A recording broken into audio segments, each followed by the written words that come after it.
तमाम जहान के बच्चे बचने के लिए सात अनूपदास लिखी किताब जगत हित कहानी पढ़ी।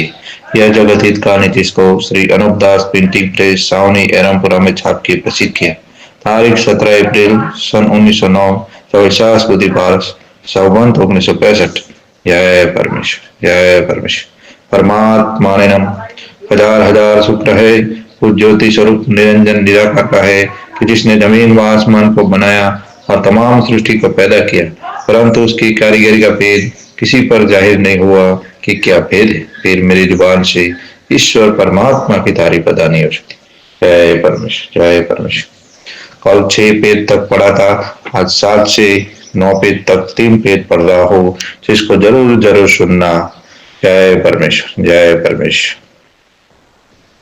जिसका सबूत पुराणों वगैरह से साबित है, बल्कि राक्षसी वेद की किताबें और टिप्पणा वगैरह चलाए थे। Page number 7। जय परमेश्वर। और रत्नागर सागर के ऊपर लंका शहर बसाया था कि जहाँ हजारों कोसों में पानी भरा पड़ा हुआ है, जिसका हाल पुराणों वगैरह में लिखा है कि रावण ने लंका समुद्र के बीच में आबाद की थी और सुरग नुरग बनाया था और 84 लाख कुंडिया राज लहू की बनाई थी।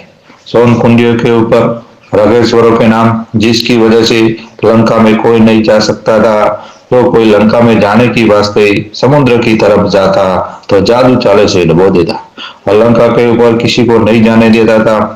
और दुनिया ये नहीं जानती थी कि रावण इंद्र जाल की वजह से नहीं जाने देता था और जो कि सुपना और ग्रह चाला दुनिया में जारी हुए, यह भी रावण के जमाने से हुए हैं। और जो रावण के राक्षसी वेद की किताबें और टिप्पणा वगैरह दुनिया में चला करके सबकी अकलों को खराब कर दिया था, सो यह बात भी वेद की किताबों में लिखी हुई। रावण ने राक्षसी वेद की किताबें और टिप्पणा वगैरह दुनिया की अकलों को फेरने के लिए चलाए थे, जिसका सबूत पुराणों वगैरह से साफ प्रकट होता है। परंतु रावण का जाल मिटाने के वास्ते तमाम दुनिया लंका में पहुंचने के वास्ते तैयार हुई, परंतु दुनिया को यह पता नहीं लगा कि लंका में किस तरह से जा सकेंगे।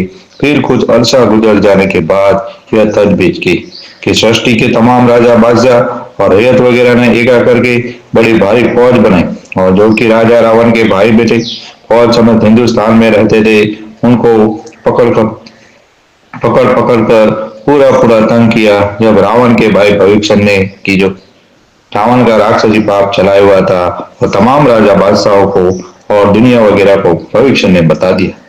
देखो, जबकि शनिदेव ने रावण के राक्षसी पाप का पता लगा दिया था और वाकिफ किया था जब दुनिया की औलाद बची थी, परंतु रावण तमाम दुनिया को मार के धन अपने काबू में कर लेता, तो शनिचर का नाम इस दुनिया के ऊपर सिर्फ नेकी करने की वजह से अमर रहा है कि जो रावण का राक्षसी पाप था, इससे दुनिया को बचाई। इसी तरह से हरणाकशक ने भी राक्षस विद्या चलाई थी, जब भी तमाम दुनिया की बुद्धि भ्रष्ट हो गई थी, परंतु उसके जमाने में भी तमाम दुनिया ने और राजा बादशाहों ने एक दिल होकर हरणाकशक के राक्षसी पाप को छुड़ाया। जब तमाम दुनिया बची, नहीं तो हरणाकशक भी तमाम दुनिया को गारद करके धन अपने काबू में कर लेता, तो हरणाकशक ने भी राक्षस विद्या का सूरत बनाया था। जय परमेश्वर। Page number 8।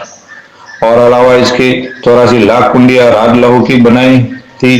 54 कुंडियों के ऊपर दुनिया के नाम का पाप कराता था, इससे दुनिया की अकल खराब हो गई। जबकि हरणाकशक के राक्षसी पाप की खबर दुनिया को नरसिंह जी के कहने से मालूम हुई। जब तमाम संसार ने दिल में विचार करके कहा, यह जितनी भी खराबियां दुनिया में होती है, यह कुल हरणाकशक के राक्षसी पाप का फितूर है। जब भी तमाम राजा बादशाहों ने एक दिल होकर हरणाकशक के राक्षसी पाप को छुड़ाया, जब तमाम दुनिया बची और जो हरणाकशक का राक्षसी पाप नहीं मिटता, तो हरणाकशक भी 4 कूट में और 14 बाण में अपना राज करता, परंतु संसार ने हेत करके हरणाकशक के राक्षसी पाप को मिटा दी। इससे दुनिया सलामत रही। उसके बाद कंस राजा ने भी राक्षस विद्या का पाप चलाया था और अलावा इसके राक्षस विद्या के वेद और टिप्पणा वगैरह चलाया था और अलावा इसके राक्षसी पाप का सुरग नुरग भी बनाया था और 84 लाख कुंडिया भी राज लहू की बनाई थी। यह बात दुनिया में मशहूर। परंतु जबकि कंस राजा के राक्षसी पाप की खबर पड़ी, जब तमाम दुनिया के राजा बादशाहों ने एक दिल होकर कंस राजा के राक्षसी पाप को छोड़ा, जब तमाम दुनिया बची, नहीं तो कंस राजा भी तमाम दुनिया को मार के धन अपने काबू में कर लेता। इसी तरह से कारम बादशाह ने राक्षस दिया के वेद और किताबें और टिप्पणी वगैरह दुनिया में चलाए। तो आज राक्षसी पाप का सुरग नुरग और 84 लाख कुंडिया भी बनाई थी। सोन कुंडियों के ऊपर 84 लाख दिया जिनको कल्पाता था। जबकि कारम बादशाह के राक्षसी पाप की खबर पड़ी, जब तमाम दुनिया और राजा बादशाहों ने एक दिल होकर कारम बादशाह के राक्षसी पाप को सुना, तब तमाम दुनिया बची है। नहीं तो कारम बादशाह भी तमाम दुनिया को मारकर धन अपने काबू में कर लेता। से बात दुनिया में प्रकट है। और जो कि राजा रावण ने और कारम बादशाह ने राक्षसी पाप चलाया था, सो उन्होंने पाप को तमाम जहां ने एक दिल होकर के छुड़ाया, जब तमाम दुनिया बची। वरना औलाद दुनिया की नहीं रहती। परंतु इन चारों शख्सों ने कि जो राक्षसी पाप चलाया था, उनके नाम भी बदल बदल कर रखे थे कि जिससे हमारा राक्षसी जाल मालूम नहीं हो। जिनकी तारीख में नाम के हवाला कलम है कि जो रावण ने राक्षसी पाप चलाया था, उसका नाम इंद्रजाल रखा था, जिसको श्री शनिचर जी महाराज ने तमाम जहान में मशहूर कर दिया। Page number 9। जय परमेश्वर। और हरणाकशक राजा ने जो राक्षसी पाप चलाया था, उसका नाम राक्षस विद्या रखा, जिसको नरसिंह जी ने दुनिया में प्रकट किया। और कंस राजा ने जो राक्षसी पाप चलाया था, उसका नाम जादू चाला रखा, जिसको श्री कृष्ण महाराज ने संसार में प्रकट किया। और कारम बादशाह ने जो राक्षसी पाप चलाया था, उसका नाम काफिर विद्या रखा, जिसको गुरु नानक ने प्रकट किया।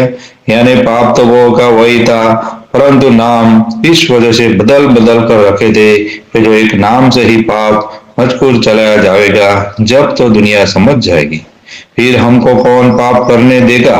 और जबकि नाम इस पाप के बदल बदल कर रखेंगे, तो हमारा जाल एकाएक जाहिर नहीं हो सकेगा। ऐसे ऐसे नाम बदल कर रखे थे, परंतु बल राजा के पास इन सौदागर महानंद ने भी रावण हरणाकशक वगैरह की तरह से राक्षसी पाप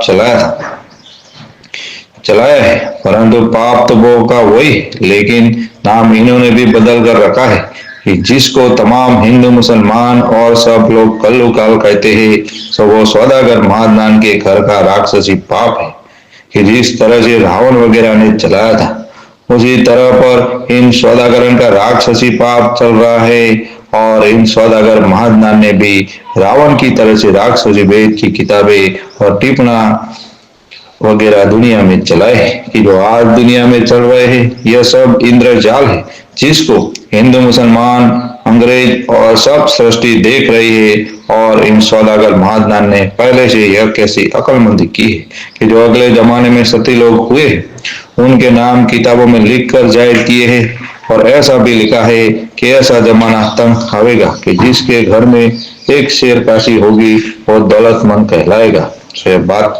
तो यह किताबें जिसमें दुनिया का बुरा होने का लिखा है, वो इन सौदागरन ने ही राक्षसी जाल की किताबें चलाई और अगले सती लोगों का नाम किताबों में लिख दिए हैं, इस वास्ते आप प्रकट न हो। और यह भी लिखा है कि वो शेर काशी भी राजा बादशाहों के घर में रहेगी। तो देखो भाई, इस जमाने में तो राजा बादशाह हाथी घोड़ा फौज वगैरह कई किस्म के आराम उठाते हैं, फिर जबकि शेर भर काशी हो जाने की नौबत पहुंचेगी, उस वक्त में इन राजा बादशाहों का क्या हाल होगा। तो यह बात काबिल ख्याल करने की है कि शेर भर काशी में से तो क्या अपने खरत में लाएंगे और क्या दुनिया का कारज करेंगे और क्या फौजी रखेंगे और कहा से। अच्छा, जय परमेश्वर। पेज नंबर 9 तक पूरा किया है, उसको जरूर जरूर पढ़ना। जय परमेश्वर। तमाम जहान में जितनी भी बीमारियां और कम उम्र में जो मौतें होती है, बाप से बेटा पहले मर जाता है, जिसका सबूत यह किताब जगत हितकारी देती है कि हिंदुस्तान के बनिए जो लंका के टेढ़ है, वो कहीं 84 लाख कुंडिया दरियाओं के बीच में आबाद की है, वहां पर पाप कराते हैं, जब संसार में तरह तरह के विघ्न हो जाते हैं, जिसका सबूत सिर्फ और सिर्फ साध धनवदास महाराज लिखी किताब जगत हितकारी 274 पेज है। इसको जरूर जरूर पढ़ना और सुनना और वाकिफ होना और वाकिफ होके अपनी अपनी औलाद बचाने का बंदोबस्त करना। जय परमेश्वर। तमाम जहान के बच्चे बचने के लिए साधन उपदास लिखी किताब जगत हितकारी पढ़ना। जय परमेश्वर, जय परमेश्वर, जय परमेश्वर।